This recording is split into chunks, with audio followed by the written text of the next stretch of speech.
Olá, bom dia, graça e paz. Vamos ao nosso estudo de hoje, Jornada Bíblica, Despertar com Deus. Hoje vamos estudar o capítulo 1, o primeiro capítulo do livro de Números, que nos traz o tema O Primeiro Censo de Israel no Deserto. Ontem tivemos a introdução, conhecendo mais a fundo sobre este quarto livro da Bíblia, livro de Números, escrito por Moisés quando esteve no deserto. Antes de entrar no estudo, gostaria de trazer aqui uma reflexão. Muitas pessoas podem pensar: por que ler, por que estudar estes livros do Antigo Testamento, que foram escritos há tanto tempo e que traz estes relatos, estas histórias? Muitas pessoas podem dizer que estes escritos não têm mais tanta importância, né? Tem pessoas que dizem: o Antigo Testamento eu não vou ler não, vou ler só o Novo. O apóstolo Paulo, ele enfatiza muito na sua carta aos Romanos que tudo que dantes foi escrito para o nosso ensino, para que por meio deles possamos viver e aprender lições para a nossa vida. Então eu gostaria de encorajar você que está me ouvindo neste momento, para que não desanime, não desista, e para que você possa se aplicar também no estudo do Antigo Testamento. Embora tenham algumas vezes, alguns relatos tristes, porque a Bíblia ela é fidedigna. A Bíblia ela não coloca, a palavra de Deus não coloca um pano quente em cima dos erros humanos, até mesmo de líderes, de servos de Deus. A Bíblia é muito fidedigna dentro de apresentar a história como ela aconteceu, entendeu? Então, algumas coisas podem chocar, porque vai apresentar a realidade da humanidade, a realidade do mundo, a realidade do pecado na vida humana, tá? Então, é assim que devemos entender, tá? Então, o livro de Números, ele vai trazer para nós excelentes lições sobre essa peregrinação, essa jornada do povo de Israel lá do deserto para a terra prometida. É muito, muito importante, porque apresenta lições especiais para nós que estamos hoje em uma jornada para a nova Canaã, a nova Jerusalém. Estamos em uma jornada também. E o que aconteceu com o povo no deserto nos ensina, então, essas lições para que a gente não cometa os mesmos erros, né? Devemos aprender com as experiências dos outros para que sejamos sábios, ok? Então, vamos dar o primeiro passo no livro de Números, como já falamos, 36 capítulos, né? O capítulo 1 do livro de Números apresenta a organização e o censo da comunidade israelita. Ele fornece um relato abrangente das 12 tribos, seus números individuais e a contagem cumulativa de homens elegíveis para o serviço militar. Esse capítulo prepara o cenário para a jornada dos israelitas pelo deserto, que ainda estava à frente, Entre eles e a terra prometida havia um deserto ainda a transpor, e estabelece o fundamento para os eventos subsequentes descritos no livro de Números. Então vamos para os comentários. Lembrando, é muito importante que você tenha feito a sua leitura pessoal, primeiro na Bíblia, para depois, então, aprofundar o entendimento aqui neste estudo da jornada. Dos versos 1 a 10, o Senhor instrui os israelitas a se prepararem para retomar sua jornada a Canaã, para conquistar aquela terra. Lembrando que eles ficaram ali no deserto do Sinai cerca de 2 anos. Cerca de 2 anos eles ficaram ali acampados. Verso 1. No primeiro dia do segundo mês, isto é, 1 mês após a construção do tabernáculo, lá de Êxodo 40. Lembra que nós falamos que Levítico levou 1 ano, 1 ano de período? Então, foi feito 1 ano após a saída do povo de Israel do Egito. Deus convoca o povo para um encontro, através de Moisés, seu servo, no tabernáculo recém-construído. Também era chamada tenda da congregação, ou tenda do encontro. Que lindo, Maravilha foi esse propósito de Deus, construindo aquele santuário para que o povo pudesse ali ter um encontro com Deus. Tenda do encontro era o lugar onde Deus se encontrava com Moisés e com seu povo. Moisés enfatizou o fato de o Senhor ter lhe falado do tabernáculo no deserto do Sinai, porque as revelações seguintes ocorreram ali, depois de ele ter sido levantado. Verso 2. Segundo suas famílias.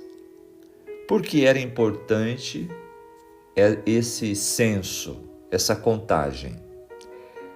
Porque eles estavam para enfrentar batalhas militares, Eles teriam que conquistar a terra. A organização militar tribal de tribos era efetiva porque os líderes tribais já exerciam liderança social. Além disso, parentes próximos apoiariam e protegeriam uns aos outros. A casa de seus pais, ainda no verso 2. Nesse contexto, o grupo é a família. No entanto, o termo pode ser usado para uma tribo inteira descendente do mesmo ancestral, ou para uma porção de uma tribo. E no verso 3, apresenta um princípio importante. Era para que se contasse, nesse censo, todos que fossem da idade de 20 anos para cima, idade na qual os homens eram considerados aptos para guerrear. O exército hoje, ele alista um jovem com 18, não é isso? Então, aqui neste censo era 20 anos. Em Levítico 27, verso 3, os homens entre 20 e 60 anos são os mais bem avaliados, devido à sua capacidade de realizar trabalhos físicos. Então essa é a fase que o homem tem os seus melhores rendimentos, né? Capazes na época de sair à guerra.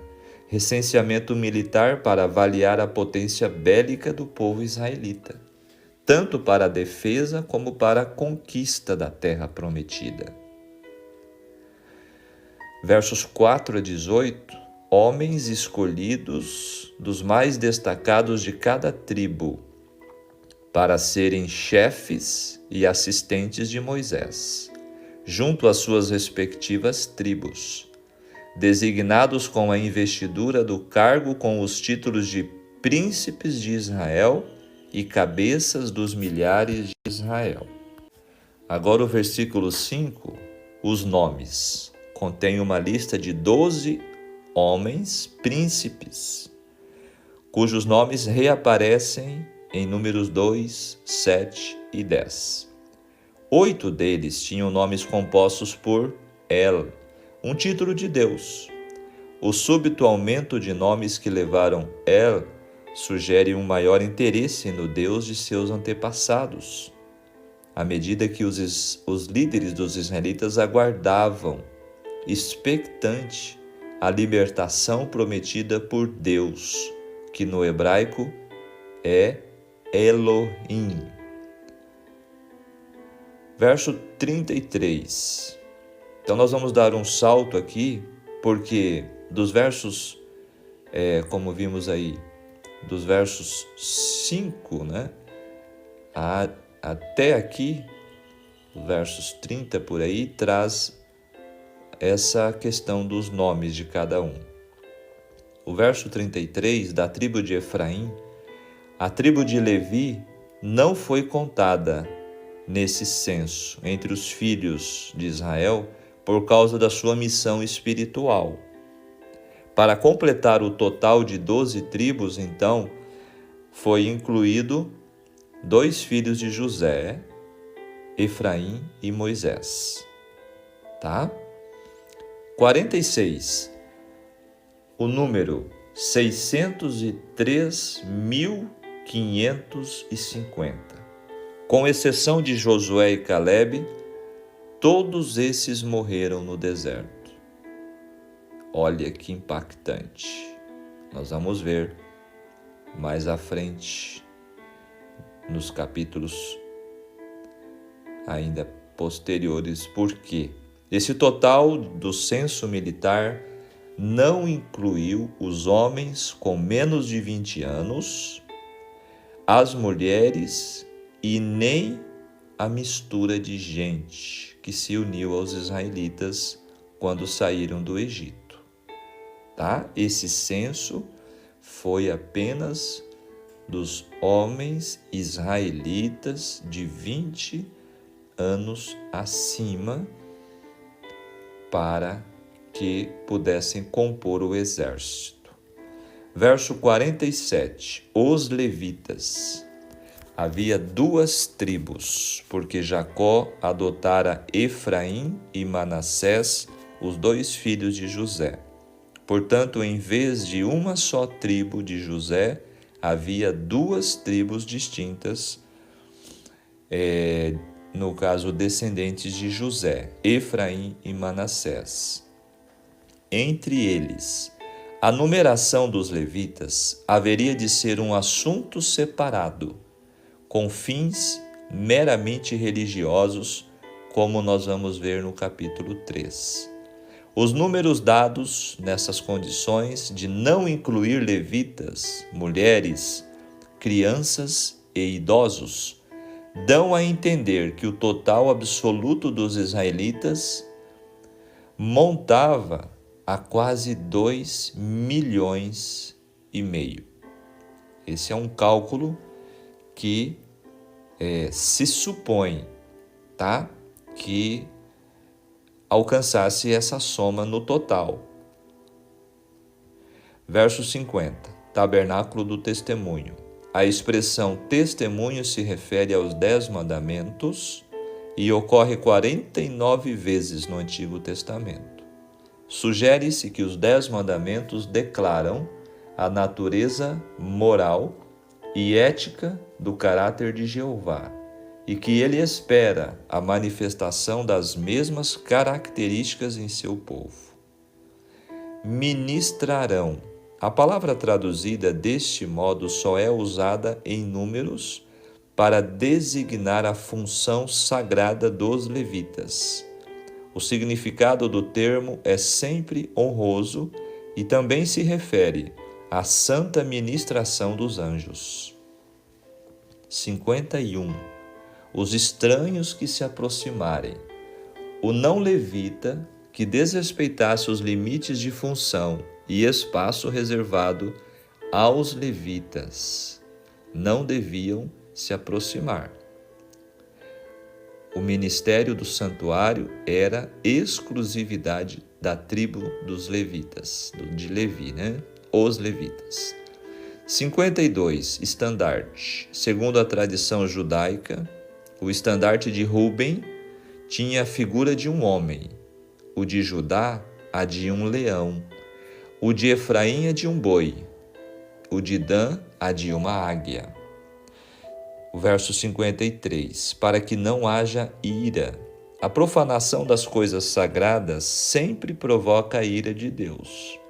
É por isso que os levitas, incumbidos das coisas do tabernáculo, acampavam ao redor do tabernáculo para que não fosse fácil a um estranho ter acesso a ele. A palavra traduzida por ira vem de um radical relacionado ao siríaco e a área que significa quebrar, soltar-se.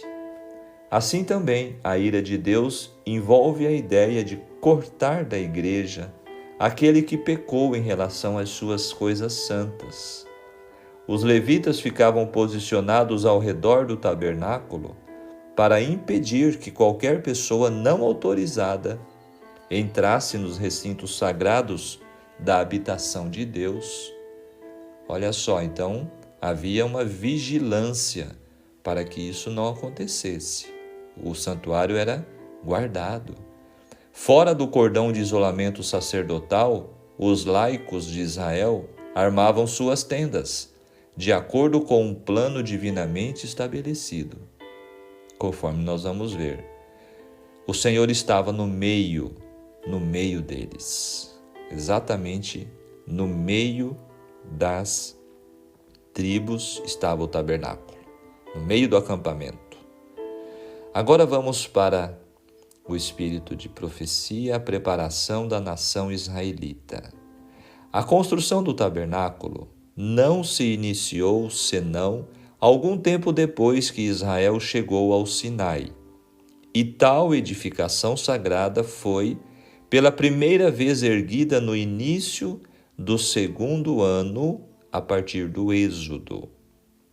A isto se seguiram a consagração dos sacerdotes, a celebração da Páscoa, o recenseamento do povo e a conclusão de vários arranjos essenciais à sua organização civil ou religiosa. De modo que passaram quase um ano no acampamento junto ao Sinai. Ali, o seu culto tomara forma mais definida, foram dadas as leis para o governo da nação e levara-se a efeito uma organização mais eficaz como preparo para a sua entrada na terra de Canaã. Olha que importante informação detalhada, O governo de Israel caracterizou-se pela organização mais completa, maravilhosa, tanto pelo seu acabamento como pela sua simplicidade. A ordem, tão admiravelmente ostentada na perfeição e arranjo de todas as obras criadas por Deus, era manifesta na economia hebreia. Deus era o centro da autoridade e do governo, o soberano de Israel. Moisés desempenhava o papel de seu chefe visível em virtude de indicação divina, a fim de administrar as leis em seu nome. Dos anciãos das tribos, foi mais tarde escolhido um concílio de 70, para auxiliar a Moisés nos negócios gerais da nação.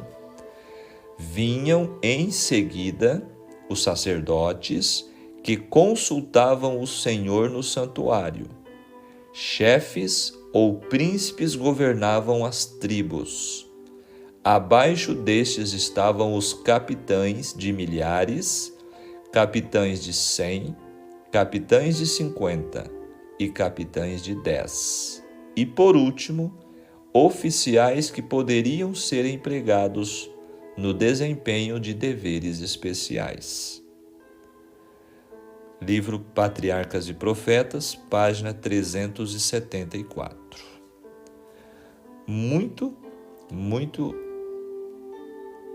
claro e interessante esta explicação sobre a organização maravilhosa pelo qual Deus organizou a nação israelita, né? Ali no deserto, rumo à nova terra, a terra da promessa. Vamos agora aplicar o estudo do capítulo 1 para nossas vidas.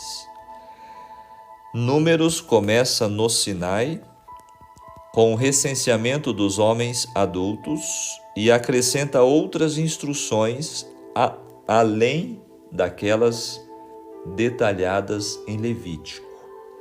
Traça a jornada a partir do Sinai, a perambulação pelo deserto até a chegada às campinas de Moabe, e termina com uma série de ordenanças. A narrativa mostra a real presença de Deus entre o seu povo, o qual aparece numa coluna de fogo sobre o tabernáculo e serve de guia na jornada para Canaã. Além do tabernáculo, além do santuário, havia a nuvem, né? De fogo ali sobre o santuário, símbolo da presença e da direção de Deus. A contagem dos homens adultos no início do livro não se refere a machismo. Na verdade, como falamos, tinha fins militares, indicando assim os desafios que os israelitas teriam de enfrentar até a chegada na terra prometida. Um mês após a conclusão do santuário, do segundo ano, depois que os israelitas saíram do Egito. Portanto, contavam aí com um pouco mais de um ano desde que saíram do Egito. Considerando o Pentateuco desde o início, destaca-se que Gênesis é o livro dos princípios, Êxodo, o livro da redenção, Levítico, o livro da expiação e da adoração, e Números, por sua vez, é o número da provação. Olha que interessante detalhe. O recenseamento no início do livro deu o título de Números, e também por conter outras listas de censos. Porém, o seu nome original no hebraico é Bemidbar, que quer dizer no deserto. Devido a lidar com a trajetória do povo de Deus nos desertos do Sinai, do Negueb e na Transjordânia, Deus usa desertos como escola. Olha esse detalhe. Após tornar Israel uma nação no Sinai e oferecer estipulações sociais, política e religiosas, desde o capítulo 20 de Êxodo até o capítulo 27 de Levítico, Deus conduziu o povo cujo número dos homens era 603.550, sem contar os levitas, homens, mulheres e crianças, deixaram o Sinai rumo a Canaã através do deserto sob a regência de Deus, o qual colocou em ordem as tribos, clãs e familiares. Os levitas foram dispensados do serviço militar para servirem integralmente a Deus e seu povo. Isso mostra o quanto Deus se importa com o aspecto social e também espiritual do ser humano. Os líderes espirituais da igreja têm grande responsabilidade perante Deus e devem ministrar com dedicação. Deus continua, meus amados, cuidando hoje de seu amado povo, como cuidou no passado através de líderes espirituais. Ok? Vamos então ao momento de refletir, momento final. Estamos vivendo o tempo do maior censo já realizado pelo Senhor.